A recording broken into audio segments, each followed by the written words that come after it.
I mean, listen, it didn't look like it might necessarily be on, Adam, a couple of games ago, but now it is official. Steve Clarke side are heading to the World Cup next summer. Just simply give us the reaction that you are feeling around that stadium, Adam.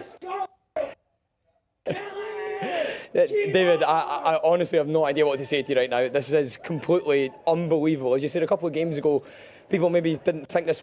That's nothing to do with the points that were in the bag. Scotland have been picking up all campaign, but the performances, it just, I mean, the game against Greece last month at Hampden, Scotland were getting battered in that game, but somehow with victory. It's absolutely incredible what happened here tonight.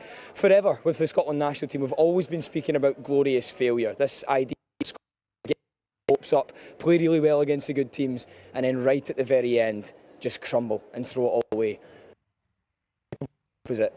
Honestly, those goals, hopefully everyone's had a chance to see it. McLean one as well. He's a 3v1. Everyone's saying go to the corner, and he just chips it and scores from the halfway. And it's incredible. 20. This country's had to wait, and now finally, Scotland are going to a World Cup. Adam, we've got a few little issues with your sound. We're gonna try and persist with it for the moment. But if you can still hear me, of course, as well. I mean, it is a truly historic night. That is clear. I mean, we're seeing the shots here of the Scotland fans that we were with during the game. But the game itself was a real roller coaster. I mean, Scotland just couldn't make the lead stick, could they? And then finally, those two incredible strikes in injury time. Just talk us through it. Yeah, well, I think there's been there's kind of been this idea since Saturday night floating about. If you remember back to Saturday night, 63 minutes into the game, Scotland were 3-0 down to Greece. At that point, we thought it was over. Settle, playoff. Probably Belarus earned the draw against Denmark, kept Scotland in it. If you think back to the Greece game last month, Scotland didn't look like they were going to win. So away with the victory. Perhaps Scotland a little bit fortunate that Denmark were reduced to 10 men as well, a bit of a in the second half, so it almost feels like the work has just fallen for Scotland. I'm so sorry about this, Adam, if you can hear us. We're going to have to just take a pause there because we are really struggling to hear what you're saying. I think we're getting the gist of it, and of course we've got the pictures as well. But we will come back to you once we've re-established that link a little bit more clearly. But let's show you how Group C in the World Cup qualifiers in Europe looks. Well, there you have confirmation that Scotland have finished top with 13 points and Denmark second with 11. So Denmark go through to the playoffs. But I think the key thing was, and Adam mentioned it a little bit there, that with 4 games played, well, Denmark were clear. And, of course, they let Scotland back in. Not just this defeat tonight at Hampden, but 3 days ago, their draw against Belarus as Scotland lost to Greece. So that defeat for Scotland wasn't anywhere near as disastrous as it could have been.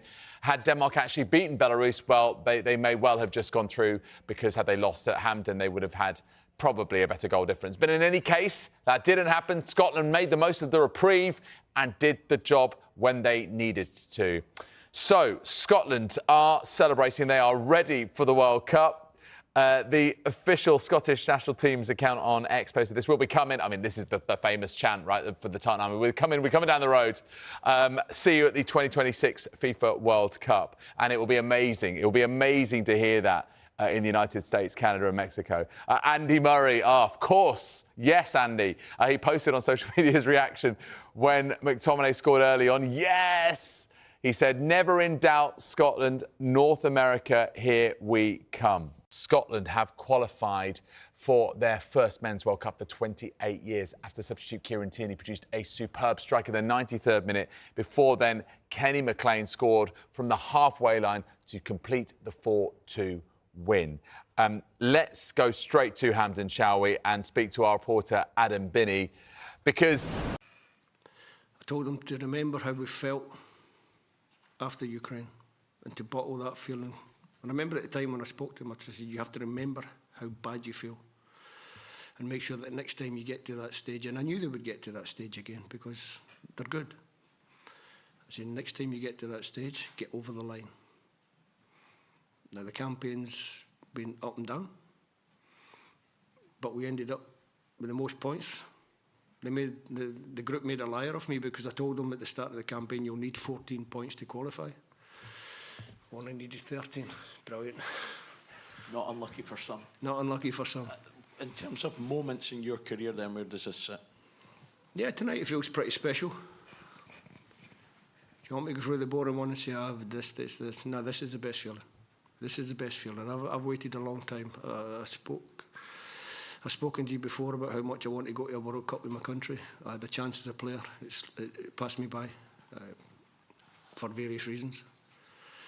We had the chance against Ukraine. It passed us by. And suddenly you start to think, might be the last one, might be the last chance. But it's not. We're there. So yeah, fantastic moment. I feel great.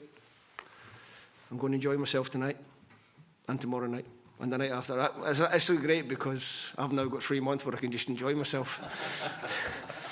The lads have got to have a few beers tonight and then head back to their clubs, but I've got a little bit of time. So it's going to be good, and it's going to be a good Christmas in the Clarke household, I promise you.